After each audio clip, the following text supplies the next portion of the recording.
there's been a lot of media coverage recently on sexual harassment happening on college campuses, both at Penn State or with the BU hockey program, a lot of different athletic programs across the country. And I just think that with all the research that's gone into it, a lot of people are willing to point fingers at athletes and at colleges that support an athletic population and saying that athletes think that they have more leeway in what they're allowed to do, whether that has to do with grades or sexual activity on campus.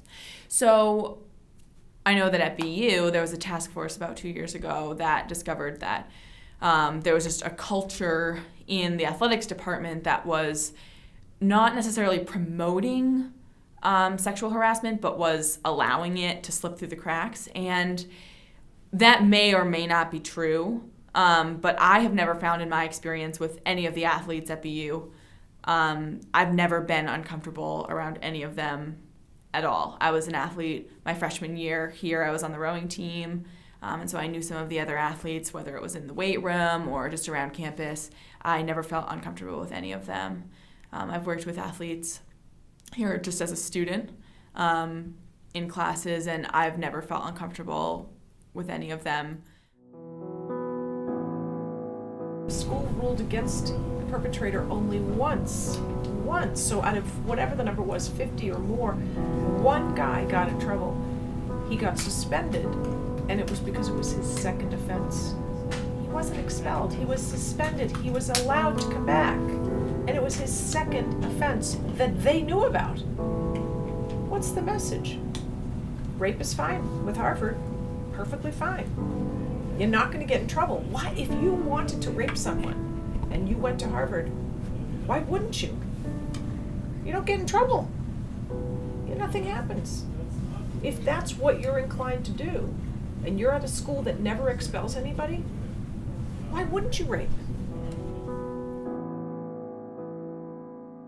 I think that people who are outside of the athletics population think it's easier to just point fingers at someone that they're not familiar with. That's been the case throughout all of history, is that it's easier for people to blame other people for a problem that they might be contributing to themselves. So I don't think that it's just athletes on this campus or anywhere across the country, actually, who are causing more of a problem than anyone else on a college campus. In my experience, the worst schools are the schools that house the most entitled males.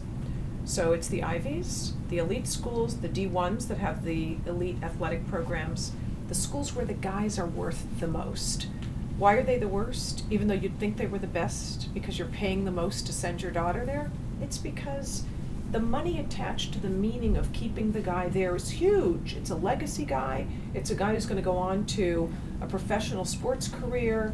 It's a guy whose family is wealthy and is donating to the next library or whatever. Which decision would save us the most cash? And we side with that person. They say, we are fair and we just decide who we believe, and sometimes these things are so difficult. But if somebody bothered to measure the kinds of cases that end up disproportionately advantaging the guys, I have no doubt, I would bet my life on that there would disproportionately be males of value.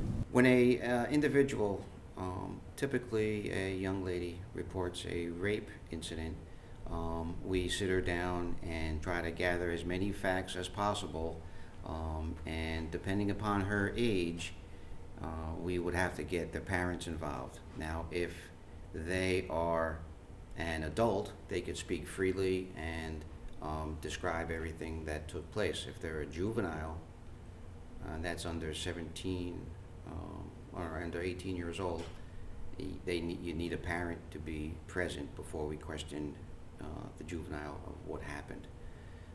So the first thing we would do is get a statement about what occurred.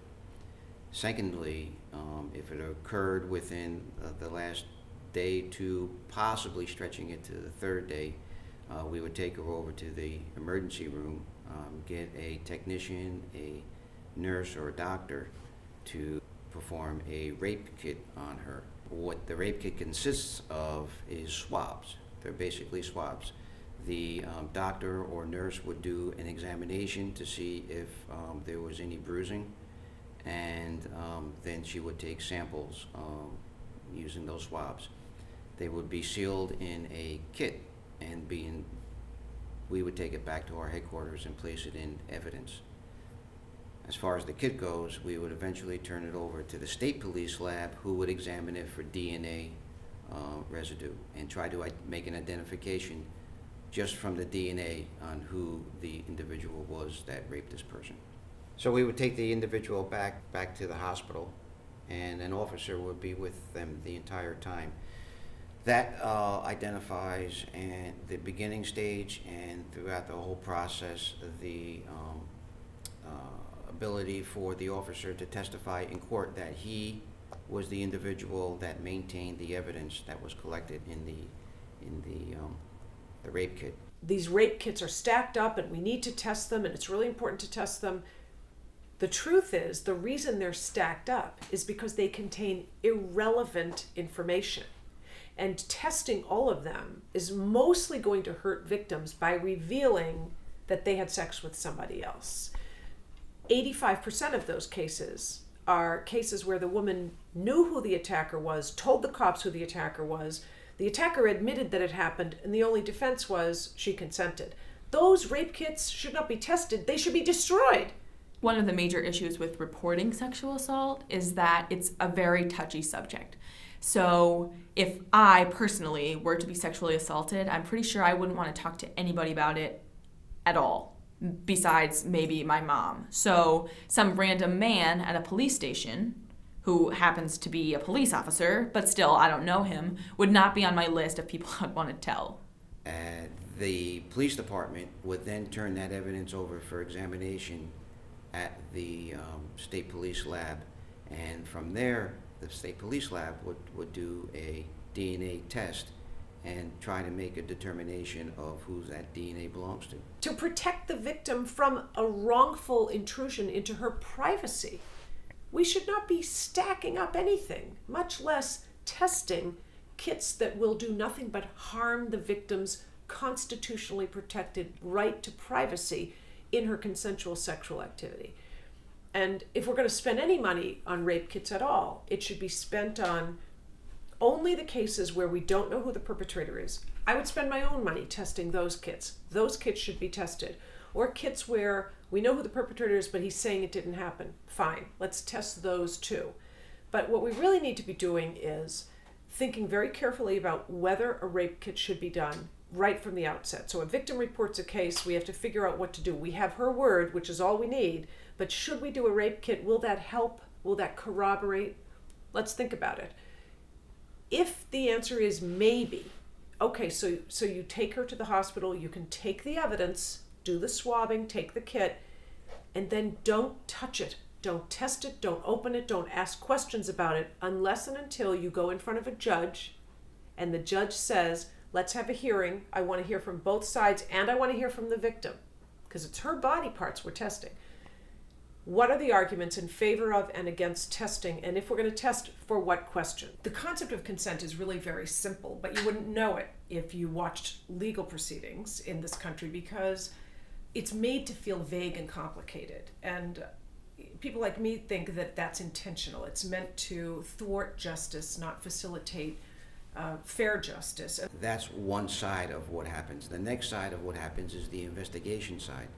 So we had already obtained a story of fact according to what the victim says. Now we have to corroborate that and make a determination of if that's actually what took place.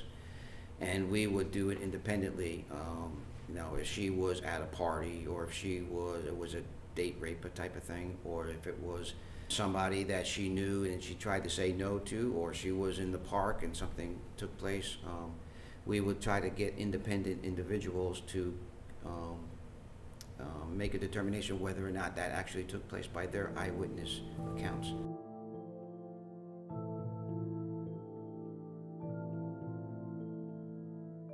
One of the really dangerous myths is that, number one, there should be DNA if the case is true. And number two, the DNA somehow tells us the truth about what happened. It's so silly when you think about it. First of all, most cases involve the defense of consent.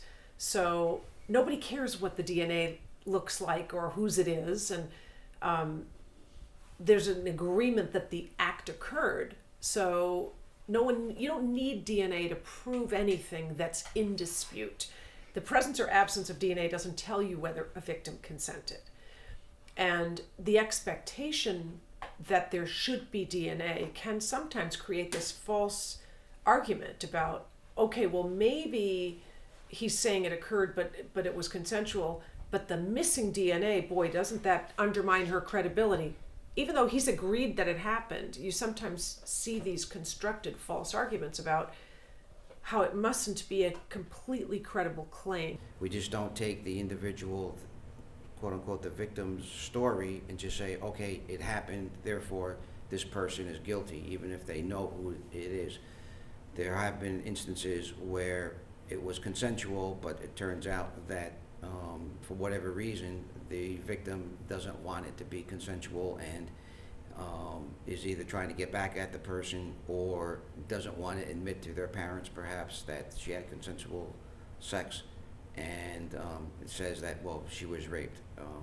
So there is there's always two sides to the story, and that's what we always try to determine. By pleading the "we're never guilty" card, we're allowing girls to make poor decisions. So we're not, like, you just as a person shouldn't be walking around in the middle of Boston at 4 a.m. on the Esplanade. I don't care if you're a girl, I don't care if you're a boy, I don't care if you're 80 years old or 25 years old. You shouldn't do it because somebody could rob you, right? So I also don't think that anyone should go to a massive rager party with other people who are completely intoxicated with I just think that there's an attitude on college campuses, especially around the city of Boston, that when people go out, they intend to hook up with people. Or there are a lot of people that intend to do that. And when you're under the influence of alcohol, especially if you're blackout drunk, you don't know what is happening. The other person also might not know what is happening. And so if you decide to make those decisions, consume that much alcohol, you're kind of setting yourself up for that situation to happen. So do I think that it's a girl's fault? No. But do I think that poor decisions on the part of a girl can put you at greater risk for something like that to happen? Yes. And whether you think you have consent or not doesn't matter. And if you try something and you don't have consent and you get it wrong, you're going to jail. Or you're going to get in some kind of trouble, potentially jail. That message isn't very clear, and that's because in most states, we define consent as an act of free will, the decision, the volitional choice to allow someone intimate access to your body, but then it gets modified by these special legal doctrines that say, but even if you didn't give consent, if the guy thought he had consent, we're going to give him the benefit of the doubt. In New Jersey, we don't use the phrase rape, we use aggravated sexual assault.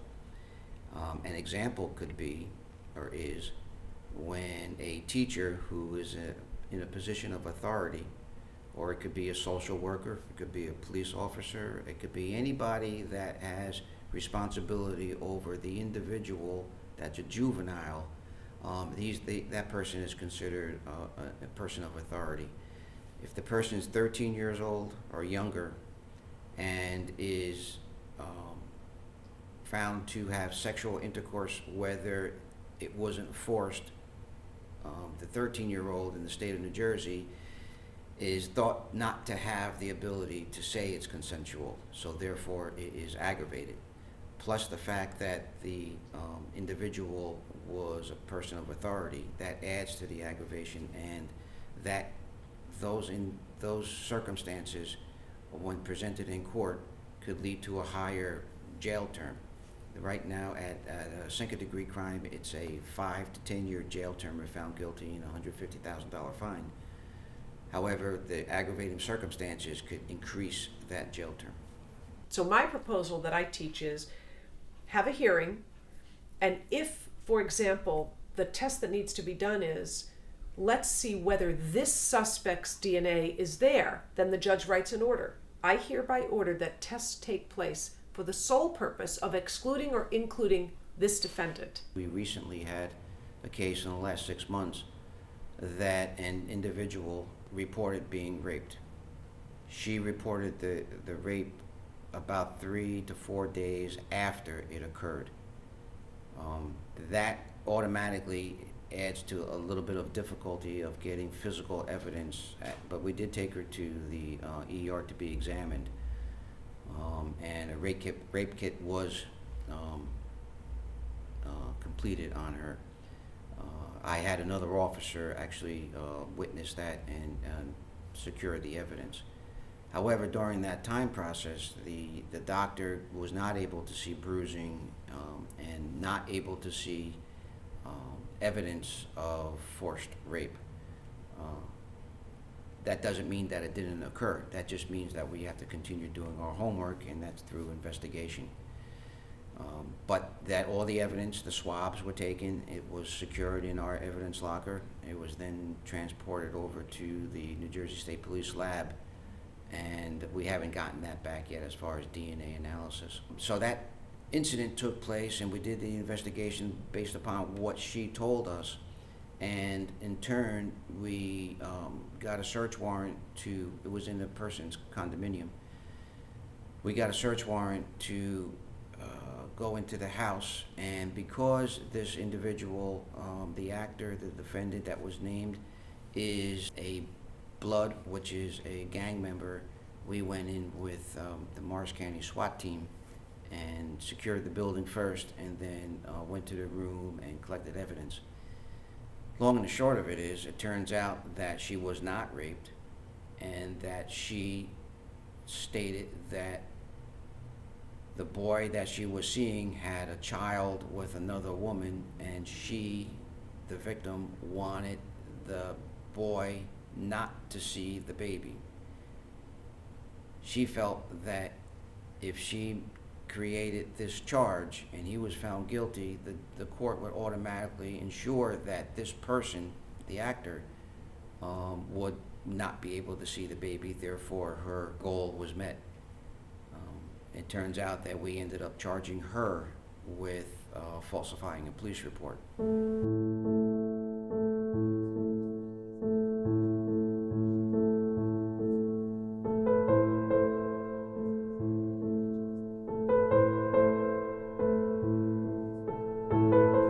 Victims are treated is really pretty ugly, and we haven't done enough to demand better treatment or even to showcase the disparate treatment by holding up the robbery victim cases against the rape victim cases and saying, why are rape victims treated differently? Where's the justification? There is a very, very, very low percent. Some people say 4, some people say 5. It's a low percent of rapes that are even reported, because there is a stigmatism that goes along with reporting rapes. That means to the victim, why did you put yourself in that position? And they become stigmatized as far as not being able to control a situation.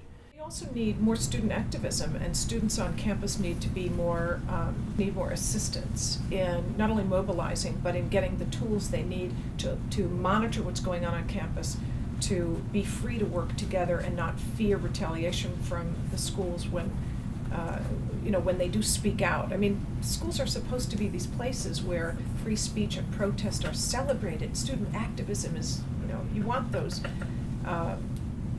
Really, I think that schools would want the idealized brain of a young person to inspire better behavior, and in a sense, the opposite is happening. Instead of celebrating students' desire to make the world a better place, they're punishing, especially women students who even dare to speak out a little bit.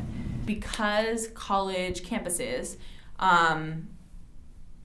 allow students to put themselves in situations with excess alcohol or with a lot of people in dark areas, just in bad situations where a lot of people don't have control over themselves or memory of what they're doing, that you're more likely in college to be assaulted by somebody that you know than the typical stereotype of sexual harassment is. The system has such a nasty response. They're so maltreated compared to other kinds of crime victims that you really have to think that the victim is doing it to cause herself harm. I'm going to report rape falsely, knowing that the system is going to beat me up. That makes no sense. If you want to falsely accuse someone of something and get away with it and be respected in the legal system, you'd falsely accuse them of stealing your money, because we respect people who report that their money's been stolen. It's not painful to participate as a victim of a money theft. And yet we do think, without any justification, that women cry rape for sport, that it's lie, that they do it frivolously. And not only is there no basis in science for that myth, there's nobody asking the question, why are we still thinking this way? Why haven't we gotten over this? Where's it coming from? Can we sit down and talk about how to do things better, how to be more fair? That's the issue, that we don't even have people saying, let's try to fix the problem.